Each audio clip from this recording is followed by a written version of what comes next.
প্রিয় দেশবাসী, প্রিয় আমার সহযোদ্ধারা, সহকর্মী, যাদের সাথে আমি দীর্ঘ পথ চলেছি, আমি আপনাদের দুর্বলতা সবলতা অনেক কিছুই জানি, আপনাদের ভালো মন্দ অনেক কিছুই আমি জানি। আমি প্রথম থেকেই নির্যাতিত, আওয়ামী লীগের কাছ থেকে আমি নির্যাতিত হয়েছি। আমি কখনো বিএনপির কাছ থেকে নির্যাতিত হইনি, এখনও কিন্তু আমি বিএনপির কাছ থেকে নির্যাতিত হইনি। যাহা সত্য তাই বলছি, আমি আওয়ামী লীগের আমলে আওয়ামী লীগের নেতাকর্মীদের দ্বারা নির্যাতিত হয়েছি। আসুন এইসব সকল বাদ দিয়ে একটা নতুন আপনাদেরকে কথা অনুরোধ জানাই। আপনাদের কখনোই আপনারা স্বাবলম্বী এবং শক্তিশালী হতে পারবেন না যতক্ষণ না পর্যন্ত ব্যক্তির থেকে দলকে বড় মনে না করবেন। কারণ ব্যক্তির থেকে দল বড়, আর দলের থেকে দেশ বড়। এই দেশের জন্য আপনাদের কাজ করতে হবে। আপনারা দেশের জন্য কতটুকু কাজ করেছেন আপনারা ভালো করে জানেন, কিন্তু আমি ধরে নিলাম আপনারা অনেক ভালো কাজ করেছেন। আপনারা কি ভালো প্রচার করেছেন? আপনারা একে অপরকে লাইক দিতে, কমেন্টস করতে আপনাদের কার্পণ্য বোধ হয়। আমি বারবার বলেছি কিছু কথা।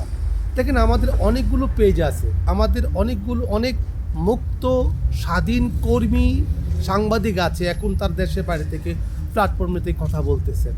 অবশ্যই আপনি যদি মনে করেন যে তাদের জন্য একটা লাইক কমেন্টস করবেন, তাহলে করতে পারেন, কিন্তু আপনারা তা করতে কার্পণ্য বোধ করেন। অথচ তাদের সংবাদগুলো শুনে আপনি অবশ্যই সেখানে বিচার বিশ্লেষণ করেন বাংলাদেশে কী হচ্ছে।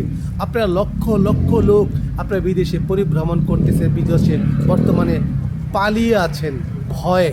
আপনারা যদি বাংলাদেশে যেতে চান, আপনারা যদি বাংলাদেশে গিয়ে কথা বলতে চান, আপনারা যদি বাংলাদেশে আপনাদের যেতে চান, তাহলে আপনাদের কী করতে হবে? আপনাদের কথাগুলোকে জানিয়ে দিতে হবে। আমি মনে করি যে আপনারা অবশ্যই তার জন্য যারা নবনীতা চৌধুরী আছেন, যারা অন্য যারা স্বাধীন বাংলা যে কথাগুলো বলে তাদের জন্য আপনারা কথা বলুন এবং তাদের যারা কথা বলে তাদের জন্য আপনারা লাইক কমেন্টস করুন। এটা আপনাদের কাছে প্রত্যাশা করি। যারাই মুক্ত মনে মানুষের জন্য কথা বলতেছে, স্বাধীনতার পক্ষে কথা বলতেছে, তাদেরকে একটা লাইক কমেন্টস করুন। আপনারা শুধু ভিডিওটা দেখে আপনারা চলে যান। আপনারা তো জানেন কার কীভাবে তারা স্বাধীন মুক্ত মনে কথা বলে। তাদের জন্য একটা লাইক করতে আপনাদের এত কষ্ট হয়, এত কার্পণ্য কেন আপনাদের মনে? তাহলে কি করে আপনারা দলকে এগিয়ে নিয়ে যাবেন? কি করে আপনারা দেশকে এগিয়ে নিয়ে যাবেন? আমি আশা করি সুন্দরভাবে আপনারা ভালো করে আপনারা বিচার বিশ্লেষণ করে, আপনাদের জন্যই বলছি, আপনারা যদি একটা করে লাইক করেন, তাহলে নবনীতার মতন আরও যারা স্বাধীন কর্মী আছে তাদের লাইকগুলো বেড়ে যায়। দেখবেন কি লক্ষ লক্ষ লাইক হয়ে যায়, 2-4-5 লক্ষ লাইক হয়ে যাবে। আপনারা কি সেগুলো করতে পারেন না? অবশ্যই পারেন, কিন্তু আপনারা করেন না।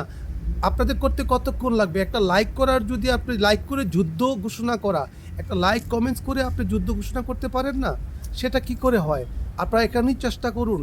আপনাদেরগুলো প্রয়োজন, আপনারা ফিল করুন, আপনাদের অনেক প্রয়োজন। আমি আপনাদেরকে আবারও জোরহাত করে অনুরোধ করতেছি, আপনারা তাদেরকে লাইক কমেন্টস করুন। যারা মুক্তিযুদ্ধের চেতনায় বিশ্বাসী, যারা স্বাধীনতায় বিশ্বাসী, যারা বাংলাদেশে মানুষের মঙ্গল চায়, তাদের জন্য লাইক কমেন্টস করুন। প্লিজ তাদের জন্য লাইক কমেন্টস করুন। আমার জন্য করতে হবে না লাইক কমেন্টস, আপনারা তাদের জন্য লাইক কমেন্টস করুন। আপনাদের কাছে আমি জোরহাত করে মিনতি করছি, আপনারা লাইক কমেন্টস করুন। প্লিজ তাদেরকে লাইক কমেন্টস করুন, আমার জন্য করতে হবে না। জয় বাংলা, জয় বঙ্গবন্ধু।